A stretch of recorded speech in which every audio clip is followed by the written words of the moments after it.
नमस्कार, मैं हूं निकिता शर्मा। आप देख रहे हैं सुजस समाचार की खास पेशकश, आपकी विधानसभा आपकी खबर। इस विशेष बुलेटिन में हम आपको दिखाएंगे आपके क्षेत्र, आपकी विधानसभा से जुड़ी वो तमाम खबरें जो मुख्यमंत्री श्री भजनलाल शर्मा के नेतृत्व में प्रदेश के विकास, सुशासन और जनकल्याण की कहानी कहती हैं। मुख्यमंत्री श्री भजनलाल शर्मा ने अलवर दौरे के दूसरे दिन रामगढ़ के ग्राम बहाला में ग्रामोत्थान शिविर का अवलोकन किया। इस दौरान उन्होंने शिविर में विभिन्न योजनाओं के लाभार्थियों को चेक, प्रमाण पत्र, इलेक्ट्रिक व्हील चेयर सौंपी। मुख्यमंत्री श्री शर्मा ने कार्यक्रम में 152 करोड़ रुपए से अधिक के विकास कार्यों का शिलान्यास एवं लोकार्पण किया। जनसभा को संबोधित करते हुए मुख्यमंत्री ने कहा कि प्रधानमंत्री श्री नरेंद्र मोदी के नेतृत्व में गरीब, युवा, अन्नदाता और महिला के विकास के लिए कार्य किया जा रहा है। अंतिम छोर पर बैठे व्यक्ति को सशक्त बनाने के लिए प्रदेश में ग्रामोत्थान शिविरों का आयोजन किया जा रहा है। श्री शर्मा ने रामगढ़ में मिनी सचिवालय खोलने की घोषणा भी की। इस अवसर पर केंद्रीय मंत्री श्री भूपेंद्र यादव, वन एवं पर्यावरण मंत्री श्री संजय शर्मा, विधायक श्री जसवंत यादव, महंत बालकनाथ, श्री सुखवंत सिंह, श्री रमेश खींची सहित कई जनप्रतिनिधि और बड़ी संख्या में आमजन मौजूद रहे। सुमेरपुर में करीब 35 वर्षों के बाद निम्बेश्वर महादेव मंदिर परिसर में पशु मेले का आयोजन 13 से 17 फरवरी तक होगा। यह मेला स्थानीय विधायक एवं पशुपालन मंत्री श्री जोराराम कुमावत के क्षेत्र में आयोजित किया जा रहा है। पाली जिले के साथ साथ जालौर, सिरोही और जोधपुर संभाग के पशुपालकों में उत्साह है। प्रशासन और पशुपालन विभाग मेले की तैयारियों में जुटे हैं। मेला मैदान व्यवस्थित किया जा रहा है और पोस्टर जारी किए जा रहे हैं। प्रशासन ने पशुपालकों से अपील की है कि वे अधिक से अधिक पशुओं के साथ मेले में भाग लें। सरकार ने 2024-25 बजट घोषणा में इस मेले का आयोजन करने की घोषणा की थी और उसी की अनुपालना में ये मेला आयोजित हो रहा है। श्री निम्बेश्वर महादेव में 35 वर्ष पूर्व पशु मेलों का आयोजन होता था, फिर समय के हिसाब से वो बंद हो गए थे।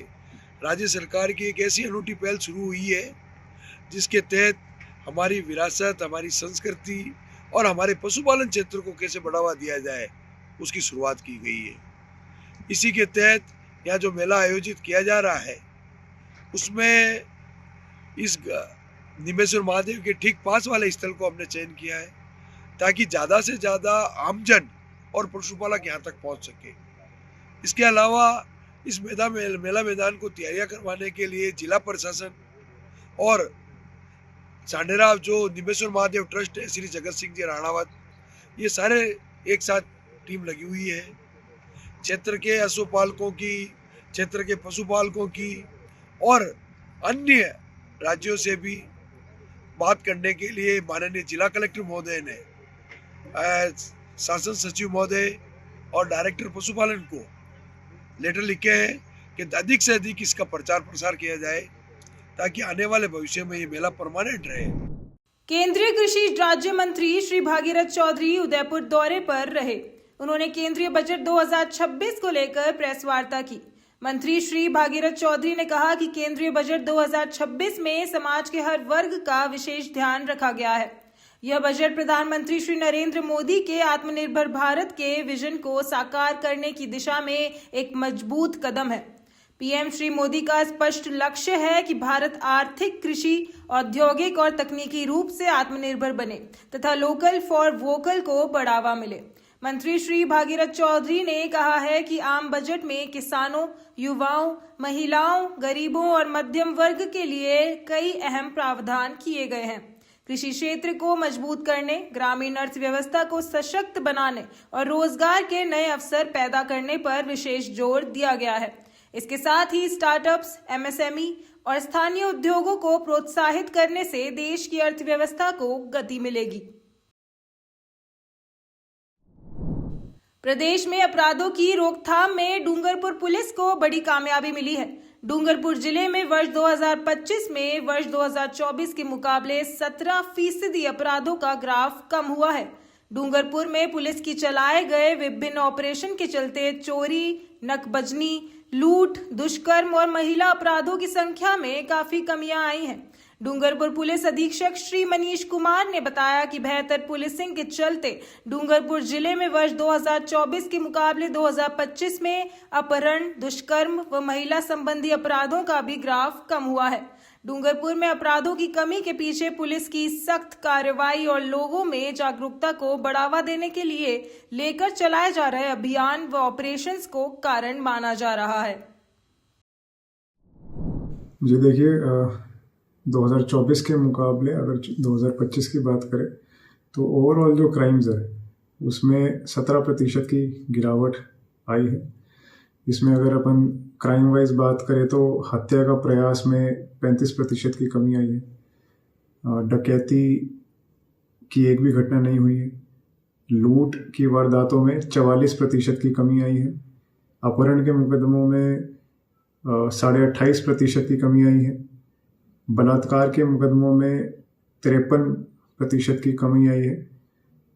साथ ही नकबजनी की घटनाओं में 18% की कमी आई है और चोरी की घटनाओं में 27.5% की। हमारा यही एम है कि जो गिरावट हमने इस साल दर्ज की है ऐसे ही गिरावट हम इस साल के मुकाबले अगले साल भी दर्ज करें। और इसके लिए जो आदतन अपराधी है उनकी चिन्हीकरण, गश्त हम लोग बढ़ा रहे हैं और टेक्निकल सपोर्ट हमने लोगों को भी दिया है। तीसरी आंख करके हमने एक नंबर जारी किया जिसमें लोग भी बढ़ चढ़ के हमें रिस्पांस दे रहे हैं। इसके अलावा अपराध घटित होने से पहले कैसे रोके, प्रिवेंशन पे हमारी सबसे ज़्यादा एफर्ट है।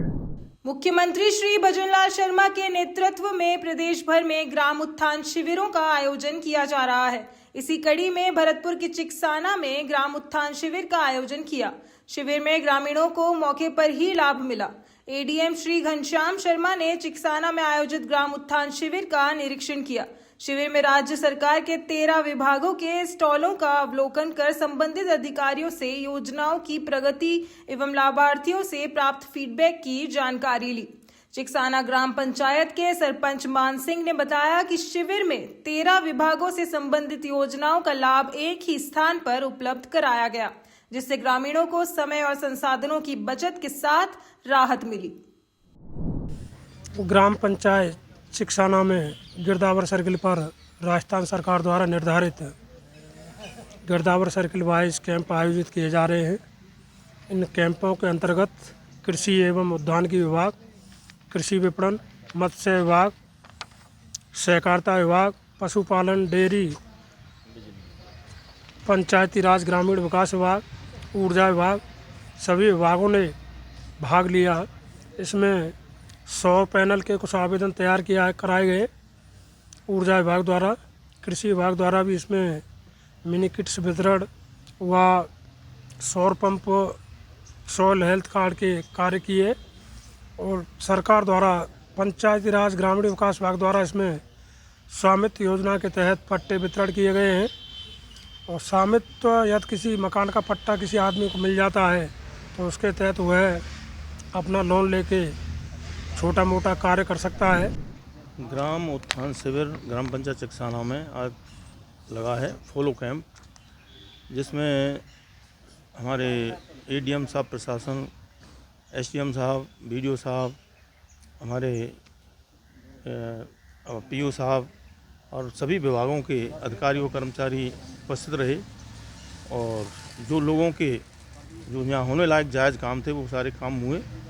और समय समय पर ऐसे कैंप पहले भी सरकार ने लगवाए हैं, जिनमें हम सभी ग्रामवासियों को, सभी को, किसानों को बहुत फ़ायदा मिला है प्राकृतिक खेती के बारे में। और सभी अपने अपने विभाग द्वारा, सभी ने अपने विभागों द्वारा बताया गया। मैंने ग्राम पंचायत मीटिंग में जो कृषि विभाग से मीटिंग थी उसमें भाग लिया था। उसमें प्राकृतिक खेती के बारे में सूचना उपलब्ध कराई गई, जिससे उसके बारे में मैंने प्रेरणा लेकर के अपना काम चालू हुआ, जिसके थ्रू 4000 रुपये की सब्सिडी भी मेरे खाते में आई है। इससे मैं बहुत खुश हूँ। प्राकृतिक खेती से खाद की बचत होती है और ज़्यादा भार भी नहीं पड़ता जेब पर, जिससे किसानों को प्रोत्साहन अच्छा हो रहा है। मुझे पट्टा मिला है वो यह स्वामित्व योजना के तहत मिला है ये पट्टा मुझे। इससे मेरे जो जगह मैंने ली है उसका स्वामित्व मेरे अधिकार में वो जगह, और इससे मुझे आगामी जो भी लाभ होंगे सरकार की तरफ से, जैसे कि लोन वगैरह, वो मुझे मिल सकेंगे। और इसके लिए मैं सरकार का बहुत बहुत आभारी हूँ। हमने लिया है पशु जीवन बीमा के बारे में, और इससे मैं पशु रखती हूँ तो हमारी भैंसों का जीवन बीमा हुआ है। अगर बाई चांस कोई दुर्घटना हो जाती है तो हमें सरकार की तरफ से पैसा मिलेगा। तो मैं सरकार की बहुत आभारी हूँ जो हमारे लिए बहुत अच्छी अच्छी सुविधाएं देगी। मुख्यमंत्री श्री भजनलाल शर्मा अलवर दौरे के दूसरे दिन खैरतल तिजारा के ग्राम बघेरी पहुंचे। यहां उन्होंने पूर्व मंत्री स्वर्गीय श्री हेम सिंह भडाना के निवास पहुंचकर उन्हें श्रद्धांजलि अर्पित की। मुख्यमंत्री श्री शर्मा ने कहा कि स्वर्गीय हेम सिंह भडाना का सार्वजनिक जीवन, जनसेवा के प्रति उनका समर्पण तथा समाज के लिए किया गया योगदान सदैव स्मरणीय रहेगा। उनका निधन अपूर्णीय क्षति है जिसकी भरपाई संभव नहीं है। उन्होंने ईश्वर से दिवंगत आत्मा को अपने श्री चरणों में स्थान देने तथा शोकाकुल परिजनों को यह दुख सहन करने की शक्ति प्रदान करने की प्रार्थना की। इस दौरान केंद्रीय मंत्री श्री भूपेंद्र यादव, वन मंत्री श्री संजय शर्मा सहित अन्य जनप्रतिनिधिगण एवं गणमान्य नागरिक मौजूद रहे। मुख्यमंत्री भजनलाल शर्मा की मंशा के अनुसार जयपुर जिले में पंच गौरव योजना को प्रभावी रूप से लागू किया जा रहा है। योजना के तहत एक जिला एक खेल के रूप में कबड्डी को बढ़ावा दिया जा रहा है। जिला कलेक्टर डॉक्टर जितेंद्र कुमार सोनी के निर्देशन में गांव-गांव में कबड्डी मैदान विकसित किए जा रहे हैं। अब तक 1173 कबड्डी मैदान तैयार हो चुके हैं। राज्य सरकार की ओर से पंच गौरव योजना के तहत एक जिला एक खेल कबड्डी को प्रोत्साहित करने के लिए राज्य सरकार द्वारा 21,50,000 रुपए का बजट आवंटित किया गया है। साथ ही युवाओं को अन्य राज्यों के खिलाड़ियों से रूबरू करवाने के लिए 9 लाख रुपए तथा कबड्डी खेल के उपकरणों की खरीद के लिए 10 लाख रुपए का अतिरिक्त आवंटन किया गया है। आपकी विधानसभा आपकी खबर बुलेटिन में आज के लिए इतना ही। फिर मिलेंगे नई खबरों के साथ। तब तक के लिए देखते रहिए सुजस समाचार। हमारे चैनल को लाइक, सब्सक्राइब और शेयर करना ना भूलें। धन्यवाद।